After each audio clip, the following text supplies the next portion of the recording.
Hello friends, welcome to this channel. अभी आज हमारा थर्ड वीडियो है और आप मेरे दोनों प्रीवियस वीडियोस को काफी अच्छी तरह लाइक कर रहे हो एंड प्लीज आप अपने अपने ज्यादा से ज्यादा लोगों को शेयर करें अगर आपको पसंद आ रहा है एंड प्लीज सब्सक्राइब करें इस चैनल को, ठीक है। सो आई होप इस टाइम पीरियड में भी आपके यहाँ सब अच्छे होंगे, आप भी अच्छे होंगे। सो चलो अब हम स्टार्ट करते हैं हमारे वीडियोस, ठीक है। सो आज का हमारा टॉपिक है यूनाइटेड नेशन।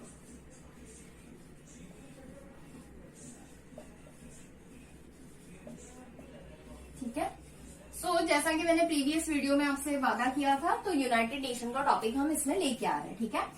सो यूनाइटेड नेशन इसके लिए पढ़ना बहुत जरूरी है कि actually United Nation peace and security को मेंटेन करने के लिए वर्ल्ड वाइड बहुत ही अच्छा काम करता है, ठीक है। तो इसके 6 ऑर्गन्स हैं, तो उसका छोटा छोटा जो वर्क फंक्शन है एक्चुअली क्या कर रहा है वो हम देखेंगे। सो इसमें टोटल आते हैं 6 ऑर्गन्स, ठीक है। सो वो क्या क्या है हम one by one will going to see. So अभी क्या क्या है, पहले एक बार नाम हम फटाफट एक क्विक देख लेते हैं and then will going to see the functions of it. तो इसमें आता है General Assembly, then Security Council, Economic and Social Council, Trusteeship Council, International Court of Justice. इसके बारे में अगर कोई एग्जाम, आप कॉम्पिटेटिव एग्जाम के लिए जा रहे हैं तो इसके बारे में याद रखना भी बहुत ही इंपॉर्टेंट पार्ट है। And then last is secretariat. So एक के बाद हम एक सारी चीजों को देखेंगे, ठीक है। सो इसका फर्स्ट पार्ट है that is general assembly. General, I know कि ये मार्कर बीच बीच में लाइट हो जा रहा है, but I don't know why it's happening, I have to see it, ठीक है। सो जनरल असेंबली का क्या काम है? डेलिबरेटिव,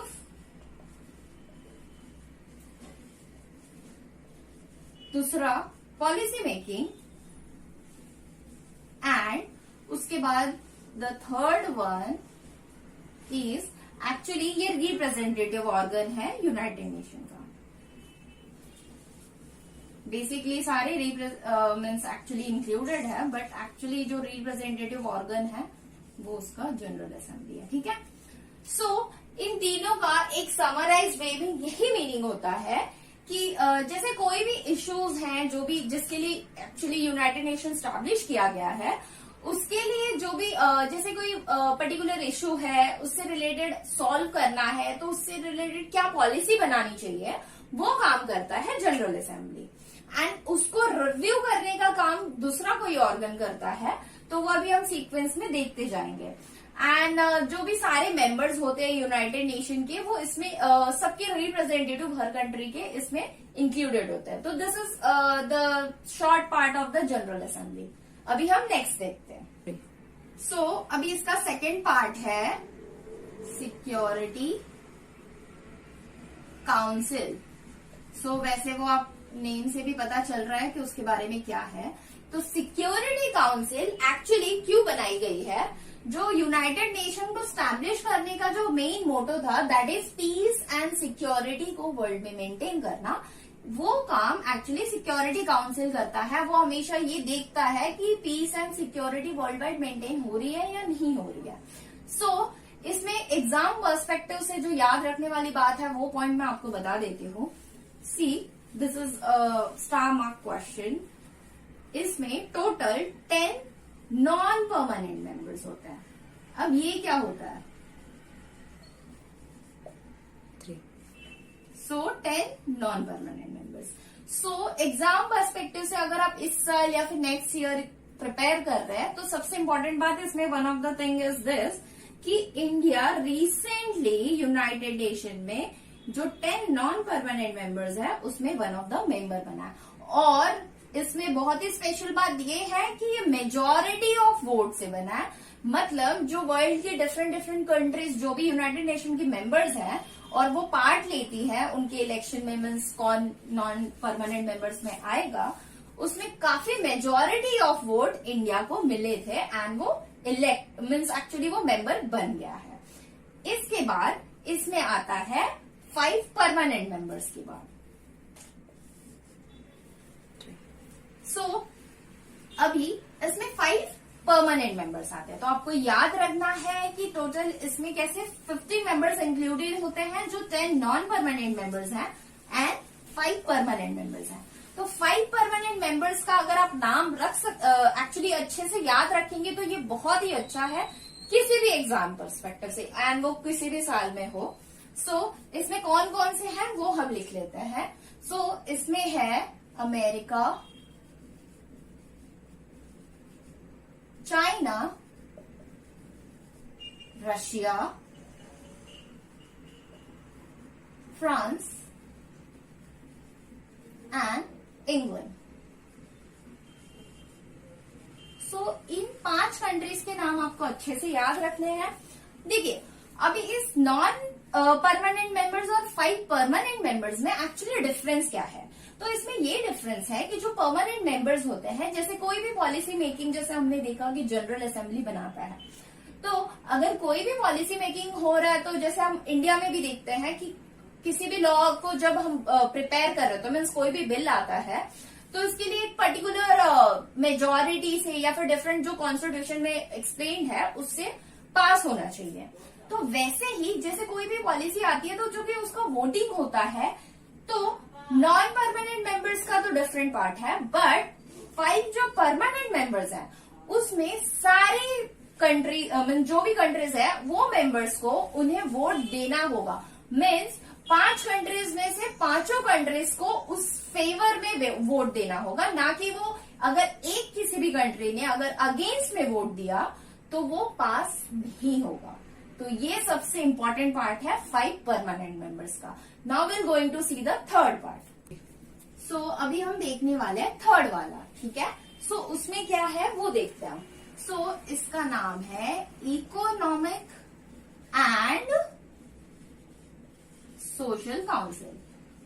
वैसे नाम देख के भी काफी हद तक आपको समझना होगा कि इसका मेनली फंक्शन क्या होगा।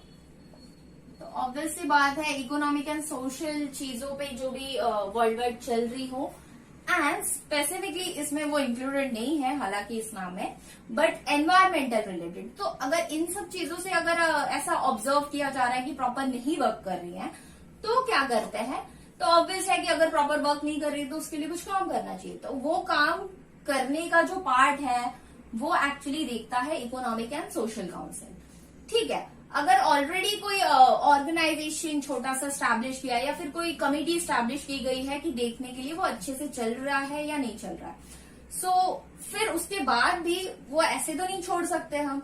तो उसके बाद भी ये ऑब्जर्व करना कि वो कमेटी काम कर रही है, उसके बाद भी कुछ इम्प्लीमेंटेशन की जरूरत है क्या, क्योंकि उसकी वजह से कुछ ऐसा तो नहीं है कि हमने स्टैब्लिश कर दिया और वर्किंग मीन्स वर्क करने के बाद भी उतना चेंजेस नहीं हो पा रहा, तो वो करना बहुत जरूरी है। एंड बहुत ही इम्पोर्टेंट पार्ट इसमें ये भी है कि जो जनरल असेंबली पॉलिसी मेकिंग करती है उसका पॉलिसी रिव्यू का पार्ट जो होता है, तो ये बहुत ही अच्छे से याद रखना है आपको। जो पॉलिसी रिव्यू का पार्ट होता है वो कौन करता है, इकोनॉमिक एंड सोशल काउंसिल। तो ये याद रखना है, पॉलिसी रिव्यू का काम कौन करता है। मीन्स एक्चुअली अगर कैसे पॉलिसी लाई है तो ऑब्वियसली प्रॉपर वर्किंग के बाद है, बट उसको रिव्यू करना या फिर उसमें कुछ चेंजेस लाने जैसे हैं, तो वो सारी चीजों को बताना, ये काम कौन करता है, इकोनॉमिक एंड सोशल काउंसिल। अब आ गए हमारे फोर्थ पार्ट पे, that is fourth organ of the United nation.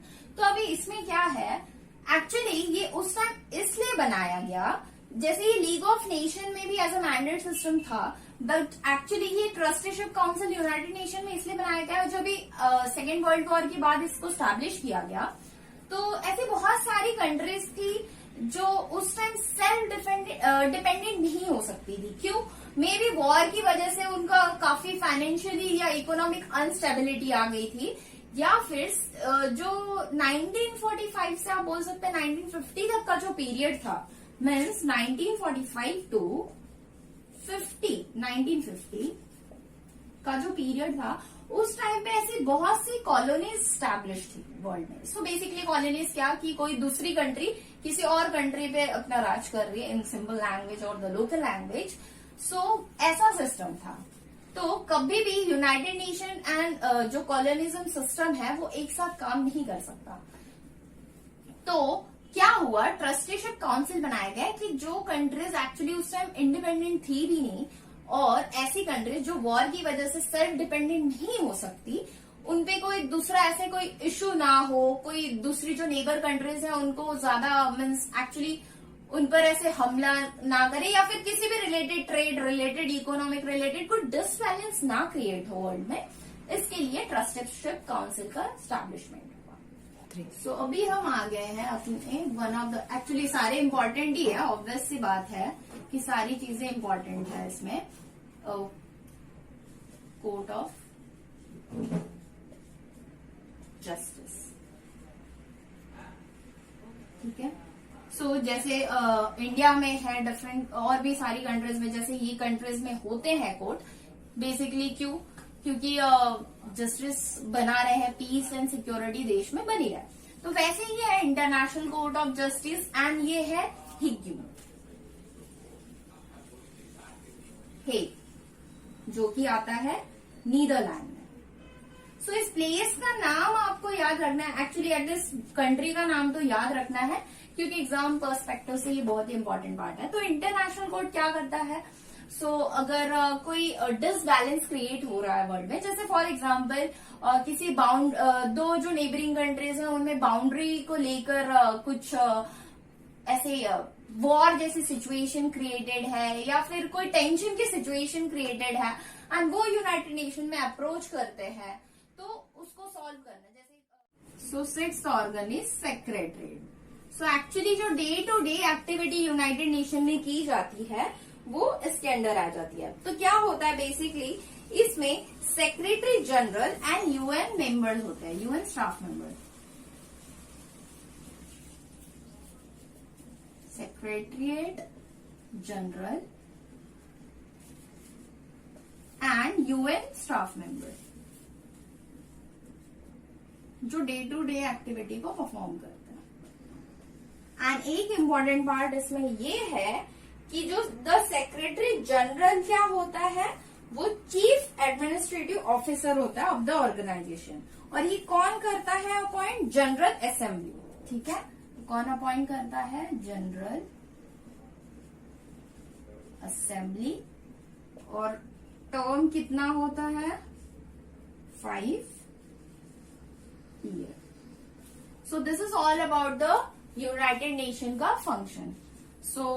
अभी के लिए, आज के लिए हम इतना ही करते हैं। नेक्स्ट टॉपिक हम नेक्स्ट वीडियो में अच्छा वाला एक और टॉपिक लेके आएंगे। So please like and subscribe this channel. Subscribe आपको याद रखना है कि वीडियो के नीचे जो भी चैनल का नाम है उसके बाजू में बहुत ही रेड कलर में बोल्ड में लिखा हुआ है सब्सक्राइब। सो प्लीज सब्सक्राइब, क्योंकि आपको जो भी नए नए वीडियो आएंगे उसके नोटिफिकेशन मिलेंगे।